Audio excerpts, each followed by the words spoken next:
High grade Build Gundam Mk-II.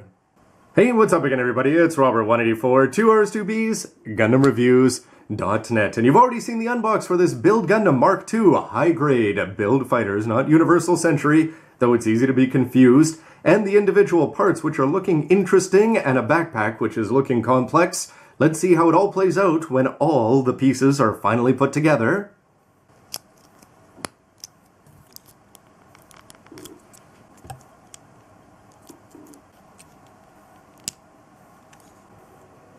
And once he's been built here, I've got to say that everything looks to be in all the right places.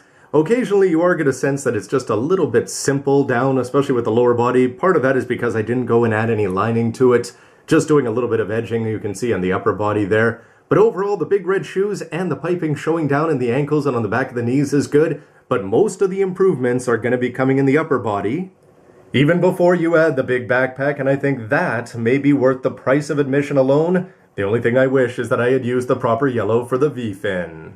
But now, with a little help from his friend, the Build Booster Mk-II, as you detach the core block there and then get the guns out of the way to be properly attached back on, by rotating it down here, locking it into place, and then you can swing these back. From the side and the back, he's going to be looking totally different here, and you'll notice that he's actually not being propped up by the guns. But with the forearm shields attached onto the back there, if you actually freeze this here on the front, you're not going to be seeing anything too crazy, as it all seems to be well hidden there behind his normal limbs. But by removing these and attaching them onto the forearms here and then swinging them down into place, you are going to be seeing a little bit more. Although this being a high grade, it's the kind of thing where when you stare at them straight on, you're going to be seeing the undersides, which are not necessarily the most attractive parts, and that applies to all this blue hanging off the back as well. And with his +1.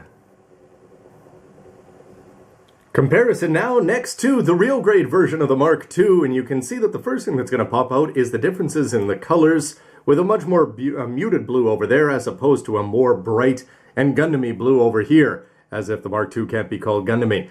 The feet are also going to be a lot more small and stylish over here, and just the details in the legs are an absolute... It's just crazy how different they are. It's almost a joke in terms of the actual differences, never mind the mobility. The skirts also are going to have a lot more details here, as are the arms, but otherwise the simple look and those protrusions for the chest and for the V-fins do not look out of place to me. With big backpacks and goofy armaments being the name of the game, here you can see him next to Tatsuya Yuki's Zaku Amazing, which is a Zaku high mobility with a whole bunch of extra weapons put on the back.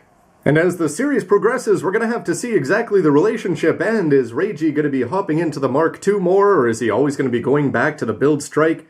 Here they're not lined up for height, but you can definitely see that they're going to be a colorful combination. It's just a little bit strange in terms of Gundam to be thinking of him as the first, instead of the RX-78-2, although this guy is always going to be fitting with a Roman numeral 2 after him. And why not? Because apparently in the Build Fighters universe, they're all in this together. When you go for poses, especially if you've been building things like real grades recently, my goodness, these things, they're very stiff and hard to move, and you're just not going to have a lot of options. The feet are not going to be sitting flat. The arm mobility and the legs, they're just not there at the same time. The fact that it's a well-designed MS and it's got just a cool bit of armament all over the place, when there's all these guns hanging under the arms, I think your eyes are going to be distracted by that, and not the lack of detail. And with the hands reversed, there's still some goofy fun to be had. And though the lack of movement of the backpack is going to be coming across as disappointing, if you take off the forearm mounts, you can always go traditional there if you don't mind the left arm being awkward turning the shield forward, but the regular BR is going to be looking good. And thank goodness that the regular beam sabers are going to be included, because this one, without any work, is not something that I think many people are going to be deploying. The bazooka is going to do a better job than I expected, and I've really got to comment that the hands do a very good job of holding these old school weapons without the need of pegs or anything, but with the regular beams looking good out over the shoulder and in hand.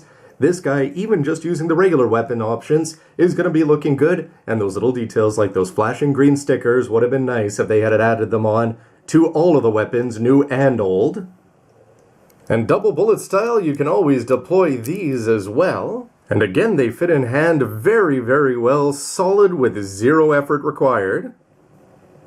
And dual wielding here is going to be helped with green seals and just the overall quality proportions of the new guns. Something to consider here is that if you do want to use an action base, well, they weren't built for it back in the day, so you're going to have to go use one of the other attachments if you want to go for the hips. Although at the same time, the core block is ready if you've got one of these angled Superman stands. And when you try to add everything but the kitchen sink, there's still more options that are not on here as he just doesn't have enough hands. Although that's the kind of thing that you could use your creativity in the build fighter style and just go and make use of all of them, but overall this guy definitely looks like the kind of armed up monster that a 12-year-old Gunpla builder would have a lot of fun displaying and fighting with. Overall, though there are going to be some negatives about this kit, there's a lot more positives, I'd say, from the very beginning, starting with the fact that the Mk-II HGUC, Bandai put in a lot of effort all those years ago, and it's still going to be holding up today as being an adequate frame. Of course, we'd all like to see things like HGUC 2.0s, and yes, Strike, it's finally coming, and things like that. But at the same time, the old one is solid, and you've still got most of the parts there, so you can put it together old style if you want, with the chest being the most noticeable change to go along with the V-fins. In terms of the negatives, though, yes, the yellow seals all over the place, especially for the V-fin. That's going to be a real problem unless you want to go and paint it up and hopefully do a better job than I did. But also just the chintzing out on the seals on the old school weapons. They're actually fun. If you want to go and deploy them, well, you have to do it with some of your own green sellotape or whatever you want to put on there as an alternative. And just overall, it's not going to have anywhere near the posability or just the coolness of the real grade. But at the same time, I'm sure there's some people out there who have been taking these two and modifying them and putting them together to some degree. But in the Build Fighters tradition, I think they did a very good job of this. I wouldn't go as far as saying it's better than the Build Strike. The Build Strike's backpack is just something that didn't necessarily impress me when I first saw it. But once you actually put it on and you get to see the options, it's a lot of fun. This guy, his backpack, well, it's going to be looking okay as something that's actually flying off on his own, ignoring the core block, which is not going to be all that inspiring. But what can you do with the backpack on the back? Not much, but at the same time, the weapons hanging off are going to be looking okay. They're going to be looking even better on the forearms or in hand there. And if you combine a combination of the new weapons and the old with the old school shield and everything else, again, sealed would have been better. You're just going to have a lot of play options, and I think that the changes that they made were very subtle, but at the same time, they're going to be paying off big dividends there just by swapping off a simple piece on the chest, the two new vents, and the V-fin with that big blue jewel up there on the top. Overall, I think this is a lot of fun, and it's the kind of thing that I hope Reiji is going to be using it more in the cartoon, and something that I will be first in line for to get my hands on the Master Grade and add it to the 1/100th lead collection in this HGUC for a reasonable price point is a great start.